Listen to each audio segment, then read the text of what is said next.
Hello and welcome to Midtone Reviews, and today I'll be reviewing my first album, Natural Born Chillers by the Bennies. And you've actually came in here, haven't you, Lola? And yeah, you're going to be in the video now, if that's alright. Anyways, the Bennies are an Australian band that mixes many different genres such as reggae, ska, punk rock, surf rock, techno, stoner rock, metal. There's a bit of pop here and there. It's all of these different genres all mixed into one to sort of make this sort of happy, sort of carefree sort of sound. They've already released 3 albums before, and I'd say their last album, the one that was released in 2016, is the best.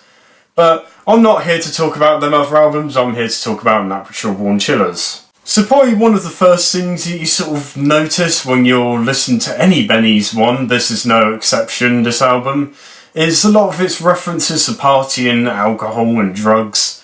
I know like other sort of genres do it in that, especially sort of hip hop and sort of electronic music. But at the moment, it doesn't really seem like it's happening much in rock. But I don't really have a problem with it, because that's sort of the vibe that they're going for. They don't take themselves too seriously. I think by listening to the first 2 tracks of the album, I think you sort of get a general feel for what the rest of the album's going to be like.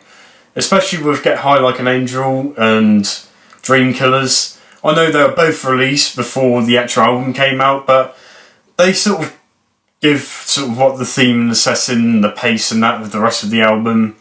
With it being a lot more reggae influence than the other Bennies albums. There's also sort of like the electronic sort of stuff sort of takes a bit more of a back seat. It still supports everything, but it's not something that's prominent.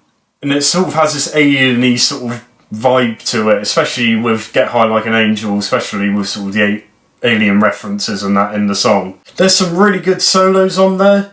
They're sort of like classical rock sort of solos. They sound technically really good and they're played really well. I don't know if it was any studio editing or anything. But I think, especially seeing them live, I think that it is genuinely them actually playing it.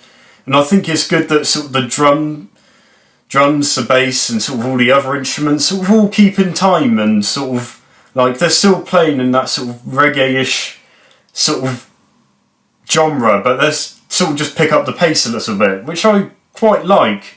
And it's sort of really good to sort of mix both the genres in together at the same time. One of the more disappointing things with this album is its length. It only has 8 songs and there's also a length time of the album of about just over 20 minutes, which isn't that good, and it's a bit more like an EP in some ways. I think the tracks make up for it. There's a lot of good tracks on there, there's definitely a good sort of vibe and feel to it, and it's sort of a very sort of positive listen, so I think that sort of makes up for the lack of tracks on this album. It's still a bit of an issue, but it's not as big as one as I thought it would be. Many of the songs are quite similar to sort of the first 2 tracks. I know there's a few sort of stuff that goes off a little bit with Trip Report, which I don't really like. I think that's the weakest track on here. It's like a conversational sort of filler sort of thing, which isn't very good for such a short album in the first place. But I think with the last track, it goes really well. I can't say the name of it because I'll probably get demonetised. It's mostly sort of the same sort of songs, sort of same sort of progression, sort of structures to it.